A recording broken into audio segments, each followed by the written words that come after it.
Welcome back to Ben's Garage. With two bits of machinery in the garage today, which I'm going to attempt to fix. Not so much fix one of them, but it just wants a general check over, see if it runs. That is the Den Q-Bar whacker plate, plaque vibrante. Weighs 102 kilos, so if we need to move it around, we pick it up with a digger. It's got a Lonsin engine on it, 6.5 horsepower. This is a Chinese copy of a Honda engine. It seems to work quite well. It's been sat outside and we didn't have it sheeted up, so I'm just going to lubricate up the throttle cable, check the oil, and we'll see if that will start up. And then over here we've got the Husqvarna YTH 150 ride-on lawnmower. We don't use it as a lawnmower, as I was explaining in previous videos. We use this just for towing the lawn sweeper. I've got the new steering system to put on this because all the gears have gone on it, and it was just getting a bit tricky to steer it, so I've already stripped a lot of it out, but we'll have a look at that. But to start with, we're going to have a look at this whacker plate, see what we can do with that. Shouldn't take too much, hopefully, but let's crack on.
So that's one down, one to go. That was quite an easy fix.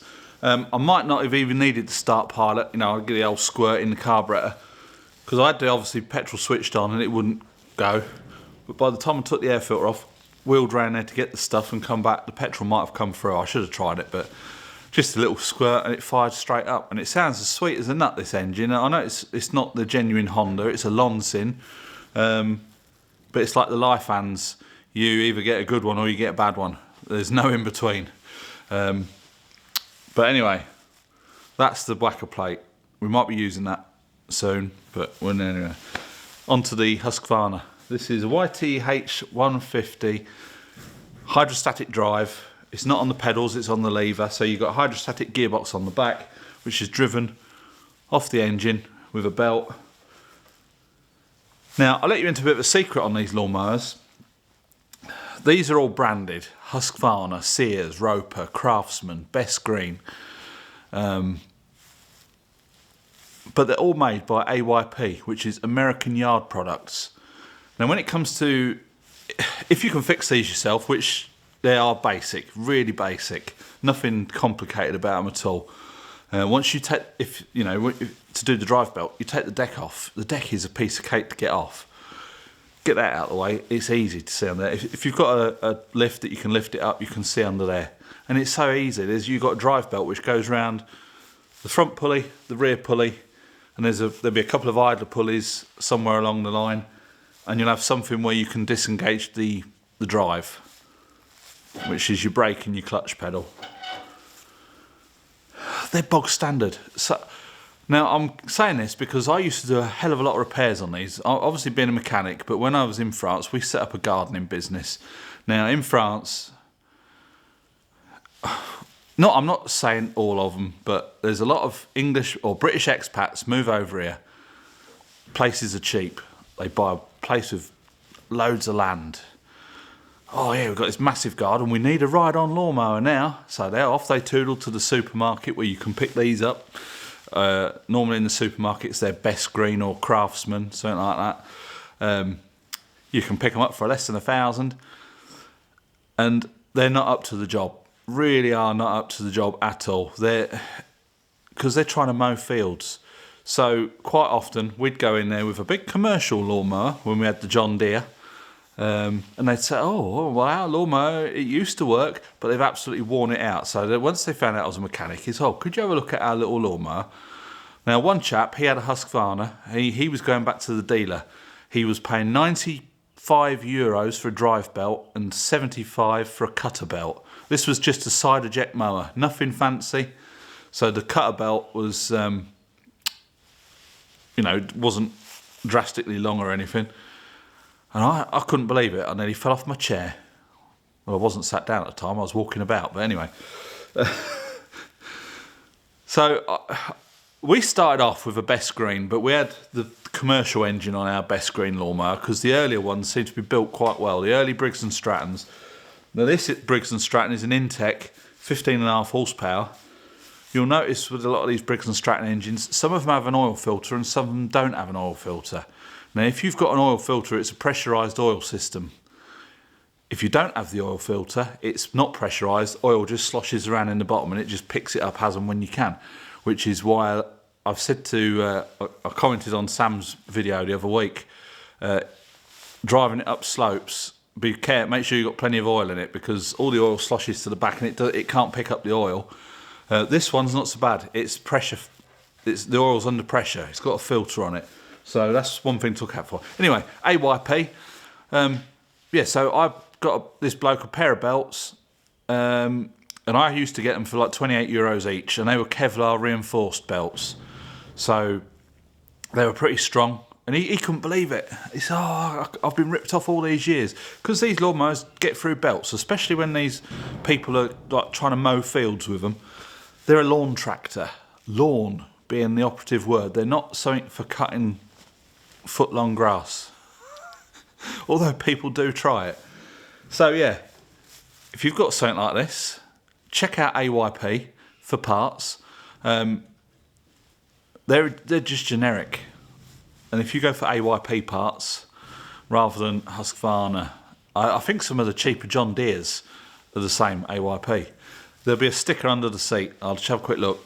So as you can see, that sticker, Husqvarna, made by American Yard Products. It's generic.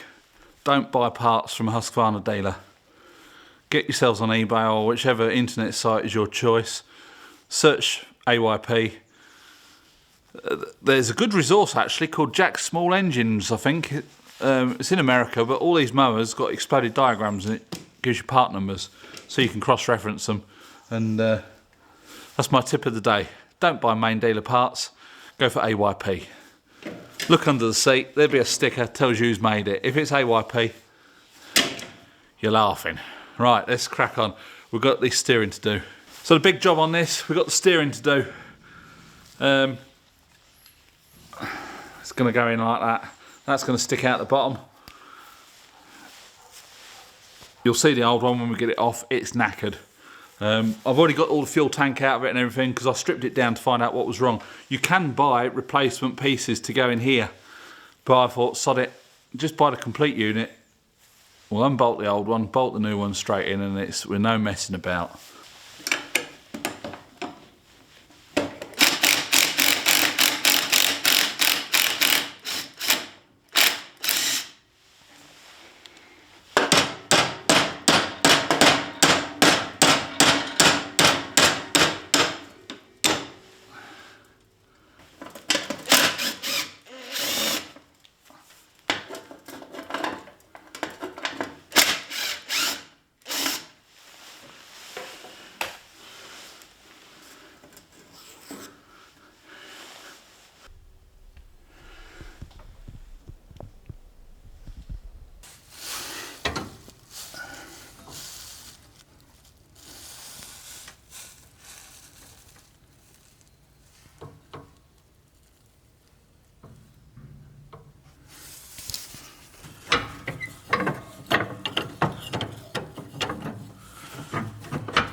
being able-bodied has its advantages. Oh, it's just such a twat rolling around on the floor when you get back in the wheelchair. Anyway, the steering is bolted in from underneath. Now the bolts that come out, they're like a self-tapping bolt, so there's nothing on the back of it, so it's quite nice. But of course, because it's American, everything's a funny size. It's Imperial. I've got some Imperial spanners, but I haven't got a lot of Imperial sockets. So where it should be a 9/16, I'm using a 14mm. Not ideal, but it does the job. Just going to take a couple of bits off of here, and then we're going to be putting this top back together. I don't know if you noticed when I was underneath, the belt wants changing. So I'm going to order up a belt and the idler pulley, because that's pretty ropey. And then hopefully up underneath there should be done. I'm going to remove all the deck lifting stuff off. It's just clutter in the way, so I'm just going to get it all off. And when it does break down and we've got to get under there or whatever, it's quite easy. So I'm just going to pull a couple of clips out, pull some arms out, and that'll do for today.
There's the old one.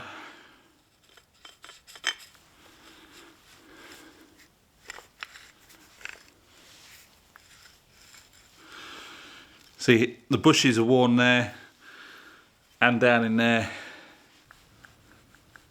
A bit of side to side movement in it. That's the steering all back together. And the actual links underneath are pretty worn out, so I will have a look and see how much they cost. It's like the drag link that goes from the steering column down to the front wheels. I'll have a look at that. Have a look at the a new belt. The last thing left to do, which I won't video it, I've got to try and seal this back tyre. It's popped off the rim on one side, so I might have to just pop the wheel off and do that. I'm going to put some fuel in it, see if it'll start up, and if it's all good, then I will service it up. So when I order the belt, the pulley, the drag link arm, if it's not too expensive, I'll order some service parts and we'll service it as well. So that's it for this video. Steering is all back in on the tractor. Another job done, so that's almost 2 jobs done today. Not bad going, not bad going. Not bad going for Ben's garage. But yeah, so I hope you like this video. It's just a bit of a come along and see what we get up to during the day. And yeah, just getting this all up and running, ready for the season, which hopefully will be here soon. Please give it a big thumbs up, subscribe if you haven't already, and we'll catch you next one. Bye for now.